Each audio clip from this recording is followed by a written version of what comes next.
IPL రద్దు కావడంతో నిర్మాతలు ఊపిరి పీల్చుకున్నారు. థియేటర్స్ కి జనాలు రావటం మొదలైంది అనుకున్నారు. వీకెండ్ కలెక్షన్స్ పెరిగాయి. అయితే ఇంతలోనే 17 నుంచి ఐపీఎల్ మ్యాచ్లను రీస్టార్ట్ చేస్తున్నట్టు ప్రకటించారు. మరి ఈ వీకెండ్ హిట్ మూవీస్ కలెక్షన్స్ ఎలా ఉండబోతున్నాయి? హవలు థియేటర్స్ కి జనాలు రావడం లేదు. బాగున్న సినిమాను కూడా చూడడం లేదు. ఐపీఎల్ ఎఫెక్ట్ సినిమా కలెక్షన్స్ పై బాగా పడుతోంది. ఈ మధ్య కాలంలో ఈ మాటలు ఎక్కువగా వినిపిస్తూ ఉన్నాయి. ఆ మధ్య యుద్ధ వాతావరణం నేపథ్యంలో ఐపీఎల్ని రద్దు చేశారు. దీంతో యూత్ సినిమా బాట పట్టి కలెక్షన్స్ పెంచారు. యుద్ధ పరిస్థితుల రీత్యా ఐపీఎల్ని నిలిపివేయడం 3 సినిమాలకు కలిసొచ్చింది. మే 1న రిలీజ్ అయిన హిట్ 3కి భారీ ఓపెనింగ్స్ వచ్చాయి. అయితే గత మంగళవారం నుంచి కలెక్షన్స్ తగ్గగా ఇంతలో ఐపీఎల్ని రద్దు చేయడం కలిసొచ్చింది. వీకెండ్లో తెలుగు రాష్ట్రాల్లో రోజుకు 1 కోటికి పైగా రాబట్టింది. సింగిల్ కి మంచి టాక్ రావడంతో ఆ ఎఫెక్ట్ హిట్ 3 వసూళ్లపై పడుతుందేమోనని చిత్రవర్గాలు భయపడ్డాయి.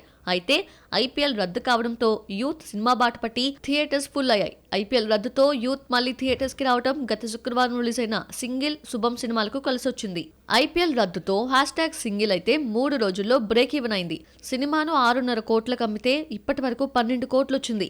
ఐపీఎల్ రద్దుతో అందరికంటే ఎక్కువ శామ్ లాభపడింది. సమంత నిర్మాతగా మారి తీసిన శుభం జస్ట్ యావరేజ్ టాక్ మాత్రమే తెచ్చుకున్నా 3 రోజుల్లో 5,25 లక్షల గ్రాస్ తీసుకొచ్చింది. ఐపీఎల్ ఉంటే శుభం గురించి మాట్లాడుకునే వాళ్లే కాదు, సింగిల్ లాంగ్ రన్ లో 20 కోట్లు రాబడుతుంది అని అంచనా వేశారు. 17 నుంచి ఐపీఎల్ కప్ కంటిన్యూ అవుతోంది. వీకెండ్ కలెక్షన్స్ ని దెబ్బతీసేలా 17 నుంచే స్టార్ట్ చేస్తున్నారు. మరి ఈ ఎఫెక్ట్ వీకెండ్ కలెక్షన్స్ పై ఎలా పడుతుందో చూడాలి. ఎవ్వరూ రావడం లేదు, సోలోగా దున్నేయచ్చు అనుకోవడానికి వీల్లేదు. ఎవరో ఒకరు వస్తారు, గట్టి పోటీ ఇస్తారు. తమ్ముడు నితిన్ పరిస్థితి ఇలాగే ఉంది. జూలై 4న వస్తున్నామని తమ్ముడు రిలీజ్ డేట్ ఫిక్స్ చేస్తే ఇదే రోజు రౌడీ హీరో వస్తున్నాడు. బాక్సాఫీస్ వద్ద జూలై 4th ఫైట్ ఏంటో చూసిద్దామా? వరుస ఫ్లాపుల్లో ఉన్న నితిన్ ఈసారి పోటీ లేకుండా రావాలనుకున్నాడు. జూలై 4న ఎవరూ రావడం లేదని రిలీజ్ డేట్ ప్రకటించారు. నానితో ఎంసీఏ, పవన్ తో వకీల్ సాబ్ తీసిన వేణు శ్రీరామ్ దర్శకత్వంలో తమ్ముడుని దిల్ రాజు నిర్మిస్తున్నాడు. కాంతారా ఫేమ్ సప్తమి గౌడ హీరోయిన్ గా నటిస్తున్న ఈ సినిమాలో లయ కీ రోల్ పోషిస్తోంది. విజయ్ దేవరకొండ కొత్త సినిమా కింగ్డమ్ తమ్ముడికి మనశ్శాంతి లేకుండా చేస్తోంది. మార్చిలో రావాల్సిన రౌడీ హీరో కింగ్డమ్ మే 30కి వెళ్లిపోయింది. సినిమా రిలీజ్ కి రెడీగా లేకపోవడంతో జూలై 4న రిలీజ్ చేస్తున్నట్టు మేకర్స్ అనౌన్స్ చేశారు. భీష్మ హిట్ తర్వాత ఇంతవరకు మరో సక్సెస్ చూడలేదు. ఈలోగా 6 ఫ్లాప్లు వచ్చాయి. Check, Rang De, Maestro, Macherla Niyojakavargam, extraordinary man నిరాశపరిచాయి. భీష్మ దర్శకుడు వెంకీ కుడుమల హిట్ ఇస్తాడనుకుంటే రాబిన్ హుడ్ డిజాస్టర్ అయింది. తమ్ముడుతో హిట్ కొట్టడానికి సోలోగా వద్దామనుకుంటే రౌడీ హీరో పోటీ ఇస్తున్నాడు. ఏదైతే అది అయిందంటూ రౌడీ హీరోతో తమ్ముడు ఢీ కొడతాడా లేదంటే వెనక్కి తగ్గుతాడా చూడాలి. 2025లో నాని పంట పండింది. నిర్మాతగా 2 హిట్స్ కొట్టాడు. హీరోగా 3వసారి 100 కోట్ల మార్క్ దాటేశాడు. కోట్, హిట్ 3 కో ప్రొడ్యూసర్ గా 120 కోట్లు సంపాదించాడా? హవలు దసరా, హాయ్ నాన్న, సరిపోదా శనివారంతో హ్యాట్రిక్ హిట్ కొట్టిన నాని హిట్ 3తో సక్సెస్ కంటిన్యూ చేయడమే కాదు, నిర్మాతగా కోట్లు వెనకేసుకుంటున్నాడు. కొత్త వాళ్లతో నిర్మించిన కోట్ ని 7 కోట్లకు అమ్మితే 35 కోట్ల షేర్ కలెక్ట్ చేసింది. ఇక హిట్ 3కైతే 60 కోట్ల షేర్ వచ్చింది. థియేట్రికల్ గా మంచి లాభాలు చూసిన నాని ఓటీటీ నుంచి 65 కోట్లు అందుకున్నాడు. నాని సినిమాలను ఓవర్సీస్ లోనే కాదు ఓటీటీలోనూ ఫ్యాన్సీ ఆఫర్ ఇచ్చి రైట్స్ దక్కించుకుంటారు. ఈ ఏడాది రిలీజ్ అయిన కోట్ హిట్ 3ని ఓటీటీకి అమ్మితే 65 కోట్లు వచ్చింది. హిట్ 3 పాన్ ఇండియాగా విడుదల కావడంతో మొత్తం 5 భాషల్లో అమ్మారు.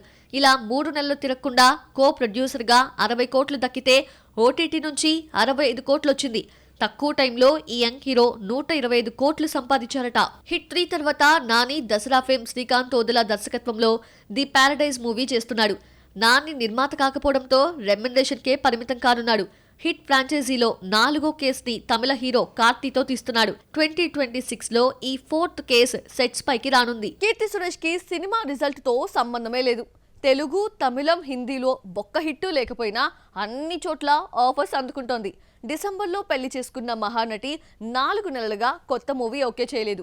రీసెంట్ గా ఓ హిందీ మూవీకి సైన్ చేసిందా? Watch the story.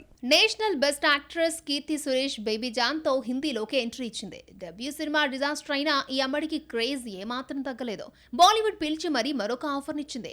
Indian education system మీద రూపొందుతున్న సినిమాలో రాజ్ కుమార్ రావుతో కీర్తి సురేష్ జత కడుతోందని తెలిసిందే.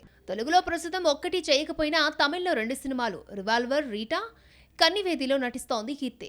రివాల్వర్ రాణిగా మరొకసారి పర్ఫార్మెన్స్ బాట పట్టింది. యాక్టింగ్ స్కిల్స్ చూపించడానికి ఈసారి గన్ను పట్టాల్సి వచ్చింది. తెలుగులో భోలా శంకర్ ఫ్లాప్ తర్వాత మరొక ఆఫర్ దక్కలేదు. మహానటితో బెస్ట్ యాక్ట్రెస్ గా జాతీయ అవార్డు అందుకున్న కీర్తి మళ్ళీ యాక్టింగ్ రోల్స్ లోకి వచ్చేసింది. ఆ మధ్య రఘుతాతతో ఆకట్టుకుని ప్రస్తుతం రివాల్వర్ రీటా అవతారం ఎత్తింది. పెళ్లైనా యాక్టింగ్ కంటిన్యూ చేస్తూ వరుస ఆఫర్స్ ని అందుకుంటోంది. వరుస ఫ్లాపులతో ఆఫర్స్ తగ్గినా పెళ్లి తర్వాత బాలీవుడ్ ఆఫర్ కొట్టేసింది కీర్తి. 60+ హీరోస్ బాలకృష్ణ, చిరంజీవి, వెంకటేష్, నాగార్జున ఫుల్ బిజీగా గడిపేస్తున్నారు. పోటీ పడి మరీ 3-4 సినిమాలు లైన్లో పెట్టేశారు. కానీ ఓ 63 సీనియర్ హీరో మాత్రం కనిపించడం లేదు. విజయ్ దేవరకొండ సినిమాతో మళ్ళీ వెండి తెరపైకి వస్తున్న ఆ సీనియర్ హీరో ఎవరో చూసిద్దామా? పోలీస్ గెటప్ అంటే ముందుగా రాజశేఖరే గుర్తుకొస్తాడు. యాంగ్రీ యంగ్ మ్యాన్ ఇమేజ్ తో తెలుగు సినిమా నేలిన రాజశేఖర్ ఫేడ్ అవుట్ అయ్యాడు. ఆ మధ్య నితిన్ ఎక్స్ట్రాడినరీ మూవీతో రీ ఎంట్రీ ఇచ్చిన సినిమా ఫ్లాప్ కావడంతో మరో ఆఫర్ దక్కలేదు. తెలుగు ఆడియన్స్ మర్చిపోయిన రాజశేఖర్ ను విజయ్ దేవరకొండ మళ్ళీ పరిచయం చేస్తున్నాడు. ఎక్స్ట్రాడినరీలో మాదిరి సిల్లీ రోల్ కాకుండా పవర్ఫుల్ రోల్ తో చూపించబోతున్నాడు దర్శకుడు. రాజావారు రాణిగారు తీసిన రవికిరణ్ కోలా దర్శకత్వంలో విజయ్ నటిస్తున్నాడు. దిల్ రాజు నిర్మాత. కథ నచ్చడంతో యాంగ్రీ యంగ్ మ్యాన్ ఓకే చెప్పడం, ఆల్రెడీ మేకప్ టెస్ట్ కూడా జరిగిందట. 2017లో వచ్చిన గరుడవేగ తర్వాత రాజశేఖర్ కు హిట్ పడలేదు. కల్కి యావరేజ్ అనిపించుకున్నా ఆ తర్వాత వచ్చిన దెయ్యం, శేఖర్ ఫ్లాప్ అయ్యాయి. మరి రౌడీ హీరో మూవీతో 63 వయసులో బౌన్స్ బ్యాక్ అవుతాడేమో చూడాలి. పుష్ప 2 ఐటమ్ సాంగ్ లో శ్రీలీల కిసిక్ అంటూ మెరిస్తే, పవన్ కళ్యాణ్ ఓజీలో కూడా ఓ స్పెషల్ సాంగ్ ఉంది. ఆల్రెడీ ఈ పాటను షూట్ కూడా చేసేశారు.